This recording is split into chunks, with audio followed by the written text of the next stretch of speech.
राधा गोविंद भगवान की।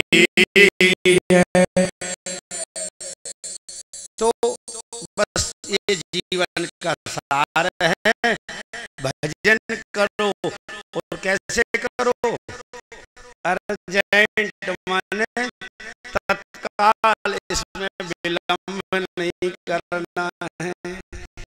यही नारद जी ने भी कहा है भक्ति महारानी श्री कृष्ण चरणाम भोजन स्मरम दुःखम गमिष्यति।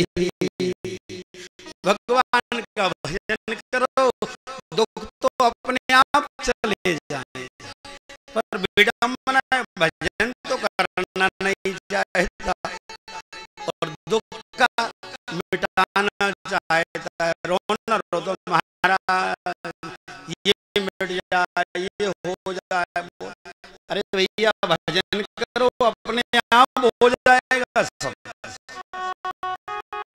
श्री कृष्ण चरणाम भोजन स्मरम, भगवान का स्मरण करो, दुखम गमिष्यति, सब भाग जाएंगे दुख बोले।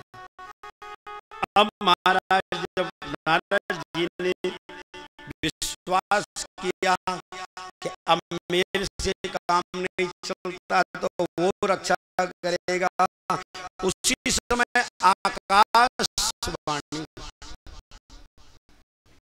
नारद जी चिंता मत करो, तुम्हारा उद्योग सफल होगा, पर इनको जगाने के लिए कोई सत्कर्म। आप देखो आकाशवाणी ने स्पष्ट नहीं कहा कि एक नाम नहीं लिया किसी ग्रंथ का या वस्तु का, ये काम करो, ये हवन करो, यज्ञ करो, ये ग्रंथ सुनाओ। बोले सत्कर्म करो। अब नारद जी का सत्कर्म तो सभी होते हैं, अच्छे कर्म, कितने सत्कर्म करूं, क्या क्या करूं। तो महाराज पूछा आकाशवाणी से, प्रभु इतना तो बता दो कि वो सत्कर्म मेरे को बताएगा कौन के, वो सत्कर्म कौन सा है। तो कहा वो तुमको संत बताएंगे। संतों की खोज में नारद जी, और खोजते खोजते घूमते गामते बद्रिक आश्रम में सनकादिकों से मुलाकात हो गई।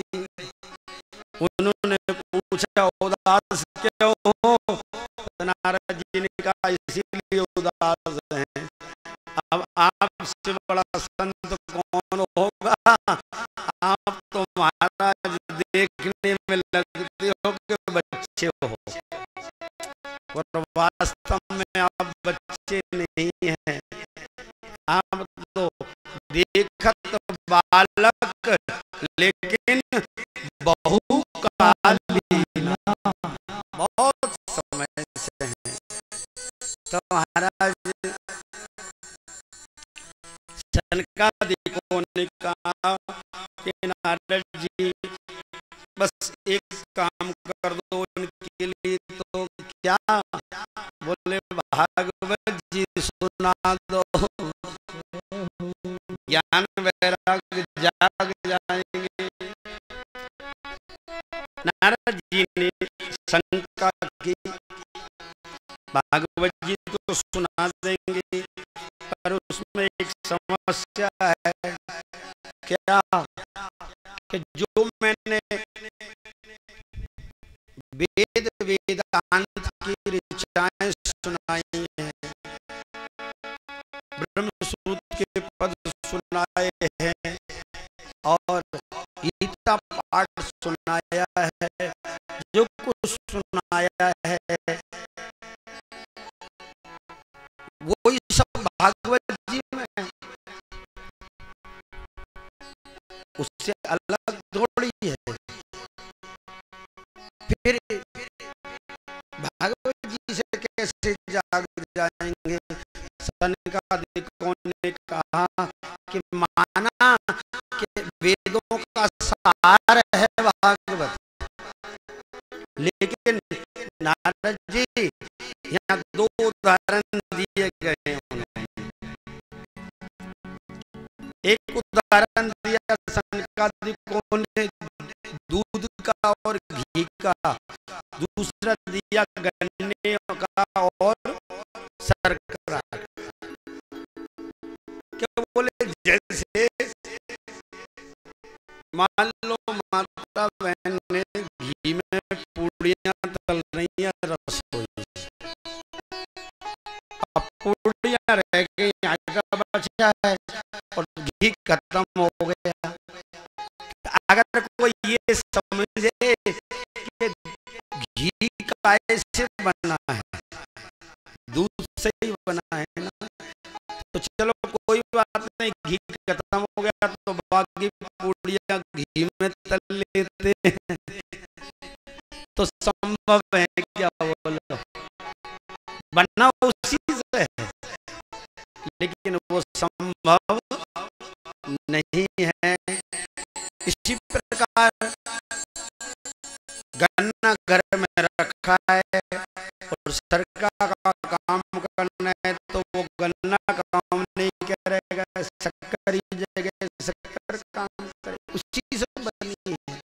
इसी प्रकार भागवत वेदों से ही बनी है, लेकिन भागवत जी का काम तो भागवत जी ही करेंगी, वो वेदों से नहीं होगा, उपनिषदों से नहीं होगा।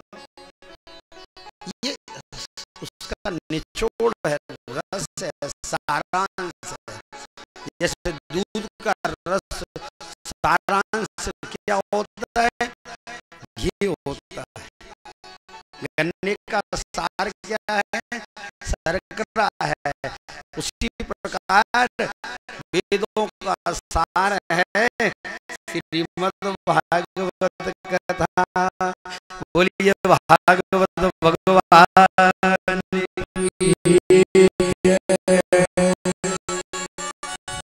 सज्जनों, नारद जी ने कहा तो ठीक है, पर आपसे अच्छे कथाकार कौन मिलेंगे? हम यजमान बन जाते हैं और आप कथा सुनाइए, भक्ति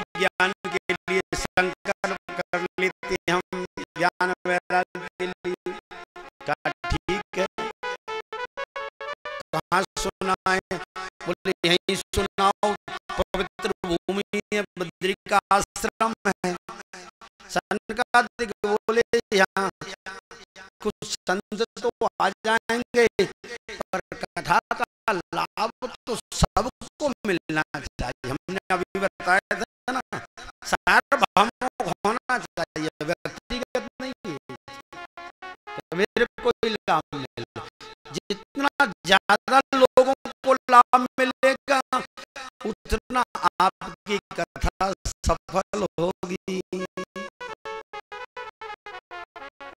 तो बोले क्या चले, फिर भीड़ भाड़ तो बड़े बड़े शहर पड़े हैं, बम्बई दिल्ली, वहां जाकर चलते हैं। तो सनकादिक ने कहा वहां अगर चले गए भीड़ में, तो भीड़ का भीड़ के साथ एक और शब्द जुड़ा हुआ है, भीड़ में गए सो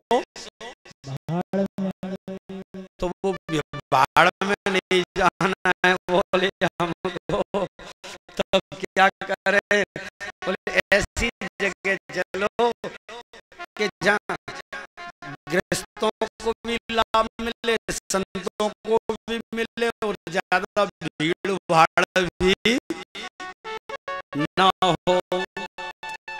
तो ऐसी जगह कौन सी है? तो सनकादिक बोले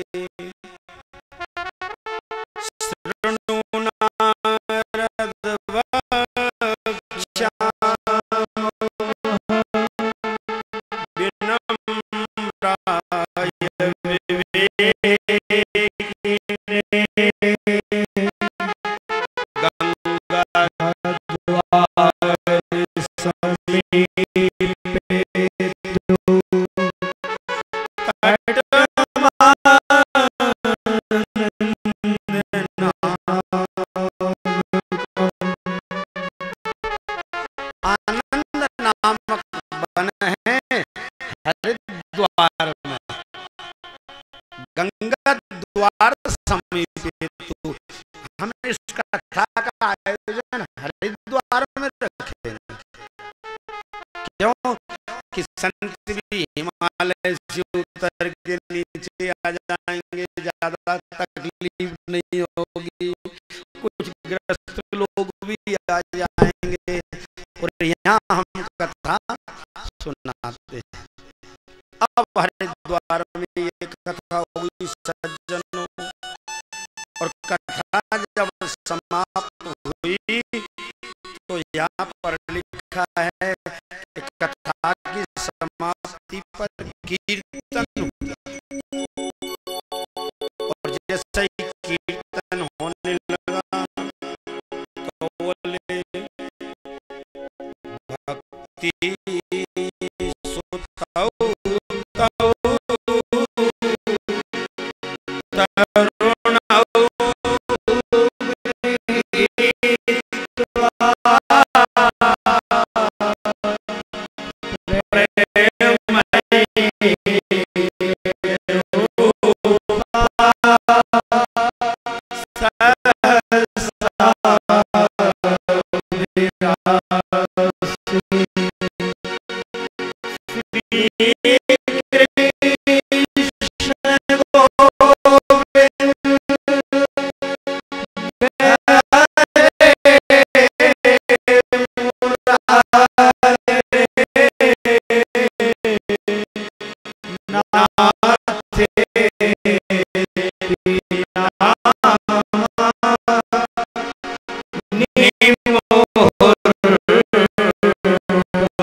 सुतौ उच्चारण करती हुई भक्ति सहसा मन एक का एक कथा के अर्थ से प्रकट हो गई, और भक्ति अकेली प्रकट नहीं हुई, अपने बेटे ज्ञान वैराग को लेके, और वो भी कैसे भक्ति सुतौ तौ, देखो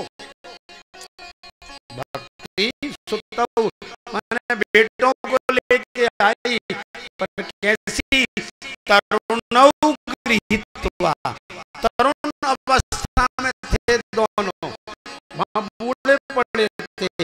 आज इसका चमत्कार देखिए कि दोनों कैसे हो गए, जवान हो गए। अब महाराज सनकादिक बोले एक कथा और सुन लो। अत्र कीर्तयिष्यामः इतिहासं पुरातनम, एक प्राचीन इतिहास की कथा और सुनो। अच्छा, इस कथा को सुनने से क्या होगा? तो बोले यस्य श्रवण मात्रेण, इस कथा के सुनने मात्र से पाप हानि प्रजायते, पापों की हानि हो जाती है, पाप खत्म हो जाते हैं। और जब तक पाप खत्म नहीं होंगे तब तक जीव का मन निर्मल नहीं होगा। पाप मन को मलिन बनाता है और पुण्य मन को निर्मल बनाता है। अब आपको मन निर्मल करना हो तो पुण्य कीजिए, और मलिन करना हो तो पाप कीजिए। और अगर मलिन होगा तो भगवान को प्यारा नहीं होगा। क्यों कि सुंदर कांड में घोषणा कर दी प्रभु ने, निर्मल मन जन सो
मन को निर्मल बनाओ, तभी भगवान को प्यारे बन पाएंगे हम लोग।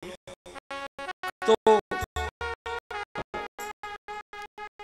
इस कथा के सुनने से मन निर्मल होता है।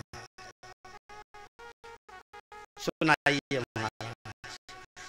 अब सनकादिक बोले, तुंगभद्रा नदी के तट पर एक सुंदर ग्राम था। उसमें एक ब्राह्मण रहते थे। ब्राह्मण का नाम था आत्मदेव।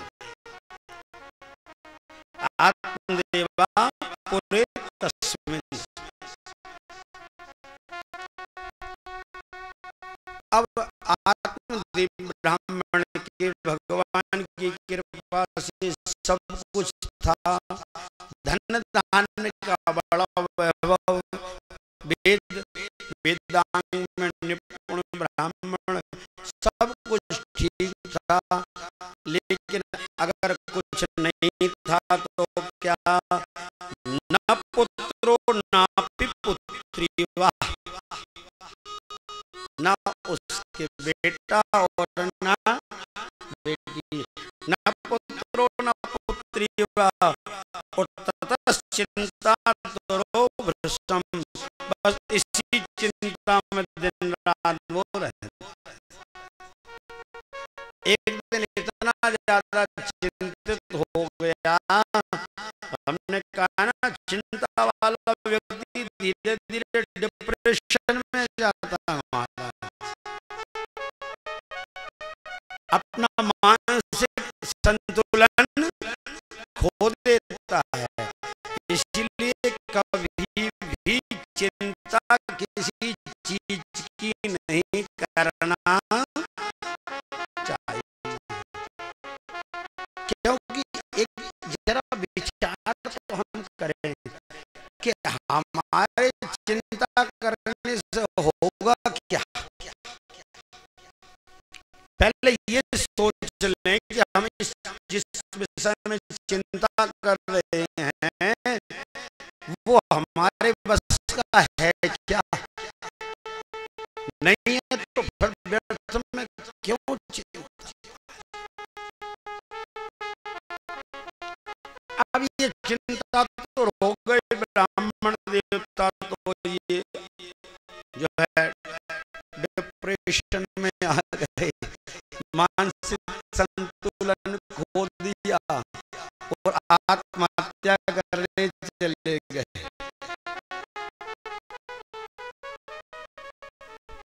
एक सन्यासी महात्मा आए हुए थे, जिस तालाब में कूद के जान दे रहे थे, उन्होंने देख लिया, पूछा, अरे ब्राह्मण देवता ये क्या करते हो, कथम रोदसी विप्रः,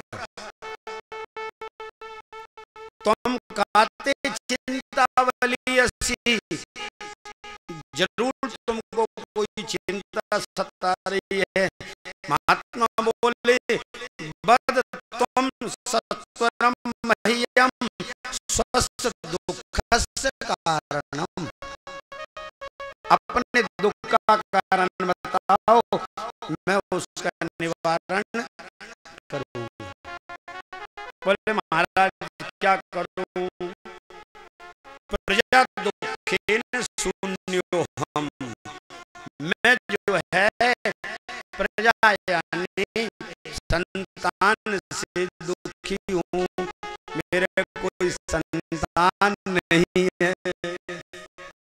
अब देखो विडंबना, कुछ लोग इसलिए दुखी हैं कि जिनके संतान नहीं है, कुछ संतान न होने से दुखी हैं, कुछ संतान के होने से दुखी हैं। इस संसार में कोई सुखी नहीं है, कोई तन दुखी, कोई मन दुखी, कोई धन बिन रहे तो उदास, और थोड़े थोड़े सब दुखी। पर सुखी कौन है, बोले सुखी राम के देखो। जब तक परमात्मा का चिंतन नहीं करोगे दुखी बने रहोगे, कुछ भी कर लो। इसलिए संत कहते थे कि राम कहो आराम मिलेगा, तो का ये तो हमको भी पता है, पर इससे आगे सुनो वो क्या कहते थे कि राम कहो आराम मिलेगा, इतना ही नहीं खाने को पकवान मिलेगा। राम कहो आराम मिलेगा। आपको खाने को भी कुछ करना नहीं पड़ेगा, भगवान का भजन करो, बैठे बैठे मिल जाएगा आपको। और इतना भी नहीं, खाने को पकवान, अरे रहने को मकान मिलेगा। परदेश में भी आगे आपको व्यवस्था हो जाएगी रहने की, चिंता मत करो, चाहे 2 दिन लेट हो, लेकिन व्यवस्था सबको हो जाएगी, मकान सबको मिलेगा, रहने को मकान मिलेगा। और मैं तो ये कहता हूँ, एक आगे जोड़ देता हूँ शब्द इसमें, इतना तो मैंने संत से सुना है,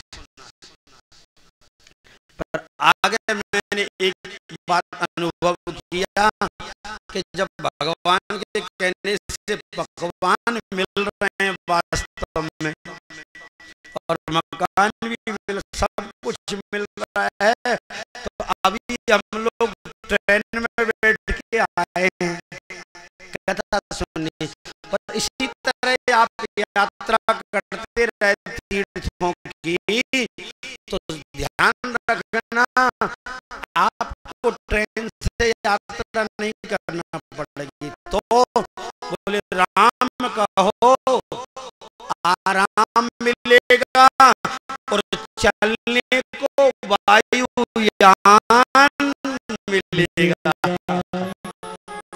हवाई यात्राएं करा देगा परमात्मा आपको। आप चिंता मत करना, बस राम कहो आराम। तो महात्मा ने कहा चिंता मत करो, कुछ उपाय सोचते। अरे महाराज, मेरे पाप साधारण नहीं है, पहले मेरी बात तो सुनो। क्यों? बोले पालते या माया धेनु, मैं कोई गाय भी लाता हूँ बछड़े वाली, तो क्या होता है, पालते माया धेनु सा बंध्या सर्वथा भवे, वो बांझ हो जाती है, मेरे घर में आ गया। और इतना ही नहीं, यो मया रोपितो वृक्षः, मैं कोई वृक्ष रोपता हूँ वो भी बांझ हो जाता, फल देना बंद कर देता। अब कितना बड़ा भाग्य हमारा, मेरे को तो मर जाने दो। बड़ा ज्ञान दिया महात्मा ने, पुत्रों से क्या होता है, हमारे भी कौन से पुत्र हैं, हमारी कौन सेवा करेगा। देखो भजन करो, भजन ही साथ है, बहुत बताया।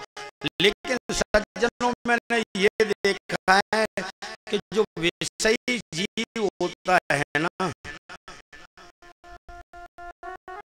इसको भजन की बात